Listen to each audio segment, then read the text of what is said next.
영암교회 365 성경통독을 함께 하시는 모든 성도님들 주님의 이름으로 축복합니다. 소예언서 오바댜와 요나의 계열을 담당하게 된 이완희 목사입니다. 오늘은 오바댜서와 요나서를 통해서 하나님께서 말씀하시는 것이 무엇인지를 간략하게 살펴보고자 합니다. 먼저 오바댜서를 살펴보겠습니다. 오바댜서는 구약 성경에서 가장 짧은 책입니다. 21개의 절로 이루어져 있습니다. 이렇게 매우 짧은 분량이면서 전체가 이스라엘의 인접민족 에돔에 대한 심판 선포라는 점에서 독특한 특징을 보여주고 있습니다. 하나님께서 에돔에게 하신 말씀이지만 이것은 여호와 하나님과 그분의 다스리심 그리고 그분의 백성 이스라엘이라는 기본적인 관점에서 다루어져야 할 책입니다. 먼저 살펴볼 것은 누가 그리고 언제 기록했을까입니다. 오바댜 1장 1절에서는 저자가 오바댜라고 기록되어 있습니다. 사실 이 예언서의 저자에 대해서는 이름 말고는 알려진 바가 하나도 없습니다. 오바댜라는 이름의 뜻은 여호와를 섬기는 자, 여호와의 종이라는 뜻입니다. 같은 이름을 가진 사람이 구약 성경에 11명이 더 있지만 그 어떤 사람도 이 예언자와 같은 사람이 아닙니다. 어찌되었던 이 오바댜라는 선지자가 이 오바댜서를 기록했는데 그렇다면 언제 기록했을까? 이 연대도 확실하게 알 수는 없습니다. 그렇기 때문에 우리는 성경 내부 증거에 의존해야 합니다. 추정할 수 있는 여러 시기가 있겠지만 시편 137편과 예레미야 애가 4장에 의하면 이렇게 기록되어 있습니다. 시편 137편 7절입니다. 여호와여 예루살렘이 멸망하던 날을 기억하시고 에돔 자손을 치소서. 그들의 말이 헐어버리라 헐어버리라 그 기초까지 헐어버리라 하였나이다. 예레미야 애가 4장 21절 22절의 말씀입니다. 우스 땅에 사는 딸 에돔아 즐거워하며 기뻐하라.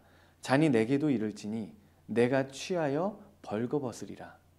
딸 시온아 내 죄악의 형벌이 다하였으니 주께서 다시는 너로 사로잡혀가지 아니하게 하시리로다.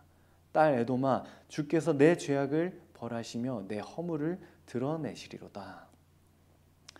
이런 말씀들을 볼 때 가장 가능성이 높은 시기는 주전 586년 바벨론에 의해 예루살렘이 파괴된 이유가 됩니다. 그렇다면 오바댜의 내용을 한번 살펴보고 싶습니다. 하나님께서 오바댜 선지자를 통해 에돔에게 무엇을 말씀하시나 그리고 이를 통해 우리에게 무엇을 말씀하시나를 살펴보고자 합니다. 에돔은 사해의 남쪽과 동쪽 그 세렛 시내에서 아카바만에 이르는 그 지역에 위치해 있습니다. 화면에 보시면 노란색 지역이 바로 에돔입니다. 중요한 무역의 중심지였기 때문에 많은 부를 축적할 수가 있었습니다. 성경에서는 이스라엘 백성과 에돔 사이에 오랫동안 왕래가 있었다고 기록하고 있어요. 그럴 수밖에 없는 것은 창세기 36장에 의하면 에돔 사람들의 족보가 등장하는데 에돔 사람들은 야곱의 형 에소의 후손이라는 것을 알 수가 있습니다. 그래서 오바댜는 에돔을 가까운 친족, 형제라고 부르고 있습니다. 그렇다면 오바댜는 이스라엘의 형제나라 그 에돔에게 무엇을 선포했을까요? 에돔이 이스라엘과 가까운 친족임에도 불구하고 오바댜는 에돔을 향하여 심판을 선포합니다. 그냥 경고하고 혼내주는 정도가 아니라 에돔이 하나님의 심판으로 완전히 파멸될 것이라고 선언합니다. 왜 그럴까요? 형제 나라인데 도대체 무엇 때문에 하나님은 에돔을 심판하시겠다고 말씀하시는 것인가요? 앞서 말씀드렸던 것처럼 주전 586년 남유다의 예루살렘이 바벨론에 의해서 파괴되었습니다. 남유다가 하나님 앞에서 거듭해서 범죄했기 때문에 하나님의 심판을 받았어요. 그러나 이 심판은 하나님께서 하나님의 백성을 완전히 멸하려 하시는 것이 아니라 다시 회복하시기 위함이었죠. 그런데 그 야곱의 후손인 유다 사람들이 바벨론에 멸망당하고 포로로 사로잡혀갈 때에 에돔은 기뻐했습니다. 이스라엘이 약할 때에 그 약함을 이용해 이스라엘 사람들을 죽이고 그 영토를 빼앗았어요. 이 에돔 사람들이 유다에게 폭력을 일삼았다고 기록하고 있습니다. 이것은 오바댜서뿐만 아니라 요에서, 에스겔서에서도 동일하게 고발하고 있는 내용입니다. 그러므로 성경이 말씀하는 그 에돔의 근본적인 문제는 무엇이냐면 형제에게 자행한 폭력이라 할 수 있습니다. 구약 성경에서 하나님께서는 약자의 곤고함을 이용한 폭력과 약탈에 대해서 매우 강경하게 말씀하고 계십니다. 아말렉이 진멸되어야 했던 가장 중요한 이유는 무엇이었습니까? 긴 여정에 피곤하고 지쳐 낙오한 자들을 공격했기 때문입니다. 그러므로 구약 성경에서 특별하게 따로 언급되는 에돔은 상대의 곤경을 이용해 약자를 짓밟는 폭력을 휘두르는 열방을 대표한다고 볼 수가 있습니다. 에돔은 약자에 대한 폭력을 통해 땅을 차지하고 부를 축적한 세력을 대표하는 것입니다. 오바댜서는 이방에 대한 혐오 그리고 그들을 반대한다고 말하는 책이 아니라 힘으로 약자를 짓밟는 그런 세상에 대해서 반대하는 그런 세상에 향해서 하나님의 심판을 선포하는 책입니다. 그렇다면 우리가 이 오바댜서를 읽으면서 생각해야 할 점은 오바댜는 하나님의 그 백성이 에돔의 공격에도 에돔의 폭력을 당했지만 결국에는 승리와 구원을 하나님께서 보장해 주실 것이다를 말하는 것이 아니라 연약한 이에게 폭력을 행사하는 에돔이 결코 설 수 없다고 선언하시는 것입니다. 이것은 반대로 유다에게도 전적으로 동일하게 적용되는 것입니다. 아무리 하나님의 백성으로 선택받았다 할지라도 부르심을 받았다 할지라도 에돔과 같이 이웃을 사랑하지 못한다면 상대의 약함을 공격한다면 상대의 연약함을 기뻐한다면 아무리 다윗의 가문이라 할지라도 그에 합당한 삶이 없다면 그 왕권이 영원하지 않다는 것을 오바댜는 말씀하시는 것입니다. 이렇게 오바댜를 설명할 수 있을 것 같습니다. 두 번째는 요나서입니다. 요나서에는 저자 그리고 저작 시기에 관한 언급이 없습니다. 그러나 우리가 알 수 있는 것은 요나는 여로보암 2세가 통치할 때 주전 786년에서 746년에 선지자로 활동했던 실제 인물이라는 것입니다. 요나는 나사렛 북동쪽에 위치한 가드헤벨 출신이었습니다. 그리고 요나는 굉장히 독특한 선지자였습니다. 동시대에 함께 선지자로 활동했던 호세아 그리고 아모스 선지자와는 완전히 달랐습니다. 호세아나 아모스 이 두 선지자들은 당대의 불신앙, 사회적 불의와 악을 고발하고 회개할 것을 선포했습니다. 그런데 같은 시대를 사는 예언자, 선지자임에도 불구하고 요나는 이스라엘의 죄에 대한 고발이나 심판을 예언한 적이 없습니다. 요나가 북이스라엘에 대하여 예언한 것은 단 한 가지예요. 열왕기하 14장 25절에 의하면 북쪽의 시리아 지역을 정복하여 이스라엘 북쪽 지역을 회복할 것이라는 긍정적인 예언뿐입니다. 그런데 그렇다고 해서 요나가 거짓 선지자는 또 아니었습니다. 요나가 예언한 대로 실제로 여로보암 2세는 시리아를 정복해서 이스라엘 땅을 회복했기 때문입니다.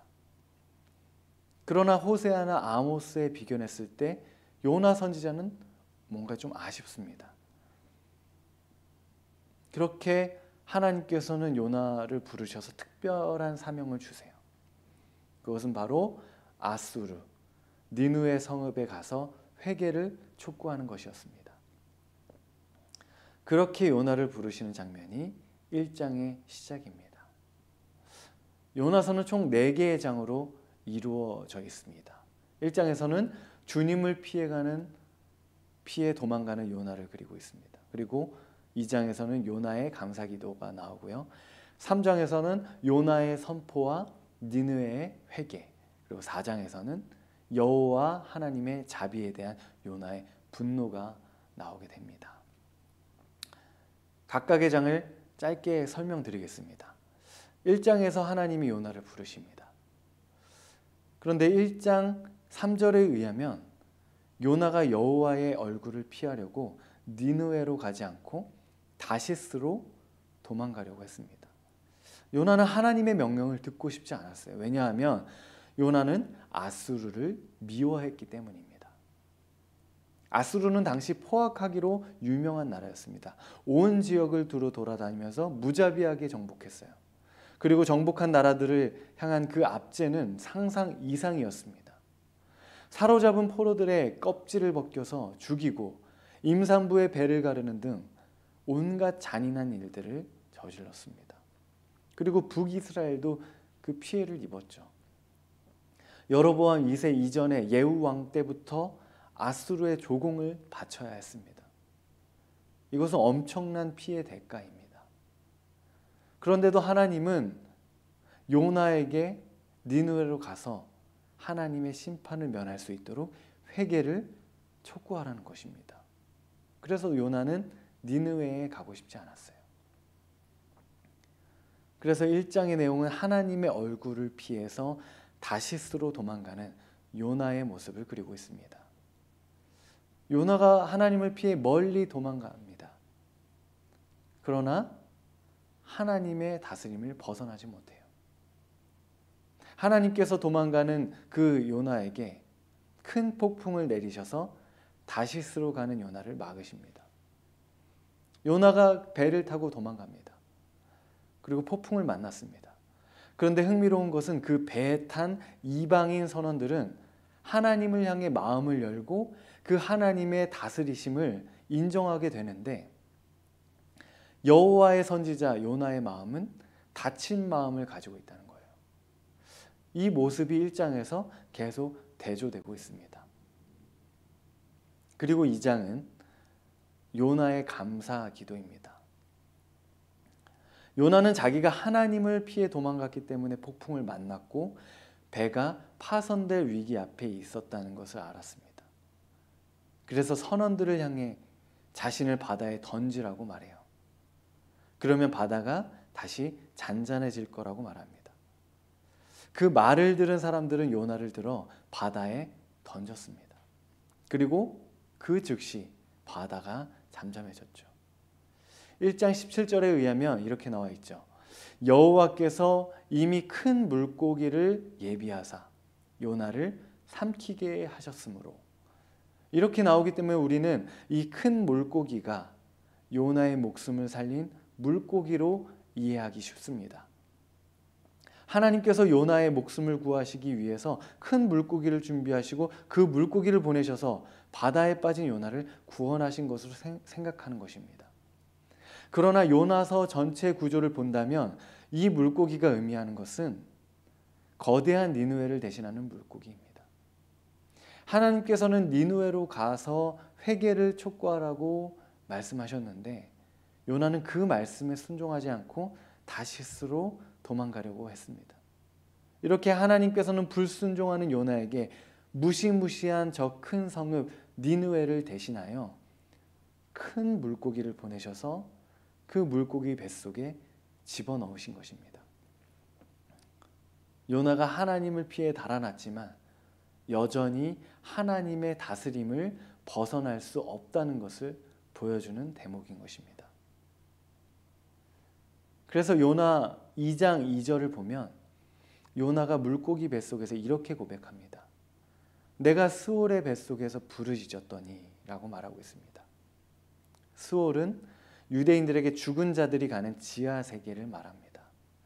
그러므로 요나서에서 나타난 물고기는 요나의 생명을 구원한 물고기가 아니라 요나를 삼켜 먹은 그 포악한 죽음의 포식자였던 것입니다. 그리고 요나는 물고기 뱃속에서 하나님의 뜻에 불순종한 자신을 바라보며 회개하기 시작합니다. 3장에서는 하나님은 요나에게 두 번째 기회를 주시고 요나는 순종함으로 반응합니다. 그런데 요나의 기대와는 다르게 요나가 니느웨 성에게 그 회개를 촉구하자 니느웨 성에 회개가 일어난다는 것입니다. 니느웨 성의 왕은 스스로 모범을 보이고 백성들에게 베옷을 입게 하고 금식하게 할 뿐만 아니라 악한 길에 떠나 강포에서 떠나 갈 것을 요구하는 그 조서를 반포하기 시작합니다. 이로 인해 니느웨는 철저하게 회개하는 모습으로 하나님께서 진노를 누그러뜨리실 것을 소망하기 시작합니다. 그리고 하나님께서는 실제로 그 진노를 유보하세요. 4장에서 드디어 요나서 전체의 핵심에 이르게 됩니다. 요나는 하나님이 진노를 유보하시는 것을 바라지 않았어요. 그래서 하나님이 니느웨를 향해 심판의 뜻을 거두시는 것을 보고 분노하기 시작합니다. 요나는 하나님의 선지자임에도 회개하는 이방인을 향한 하나님의 긍휼을 못마땅해 합니다. 그래서 하나님께서는 요나를 위해 나무가 자라게 하시고 또 그늘을 만들어 주시는 것으로 하나님의 뜻을 설명해 주세요. 그리고 그 열린 결말로 요나서는 끝나게 됩니다. 하나님께서 요나서를 통해서 또 하나님께서 요나에게 원하시는 것은 무엇이었을까요? 그리고 하나님께서는 요나서를 통해서 무엇을 말씀하고 싶으셨을까요? 첫 번째는 포악무도한 백성들까지도 품으시고 사랑하시는 그 하나님의 마음을 요나가 갖기를 원하시는 것입니다. 그러나 이 요나서에서 이 요나의 변화는 나타나지 않고 있어요. 어쩌면 하나님의 사역이 미완성으로 끝나는 것처럼 보입니다. 그러나 이를 통해서 우리가 알 수 있는 것은 우리의 인생의 치유와 회복의 성장 과정이 끝이 없다는 것을 말해주고 있습니다. 그리고 두 번째는 하나님께서는 지금도 끝없는 간섭하심을 통해서 요나를 변화시키고 계신다는 것입니다. 그리고 우리의 심령에서 미움을 쫓아내시고 하나님의 평화가 임하도록 열방 가운데 제사장 나라가 되도록 우리의 삶을 인도하신다는 것을 요나의 모습을 통해서 말해주고 있는 것입니다. 오바댜서 그리고 요나서는 굉장히 짧은 성경입니다. 굉장히 재밌게 읽을 수 있습니다. 요나서 같은 경우는. 그러나 그 안에 굉장히 깊은 주제들, 많은 주제들이 담겨져 있습니다. 이번 기회에 오바댜와 그 요나를 읽으시면서 하나님의 다스리심과 하나님의 인도하심을 경험하는 귀한 시간을 누리시기를 바랍니다. 감사합니다.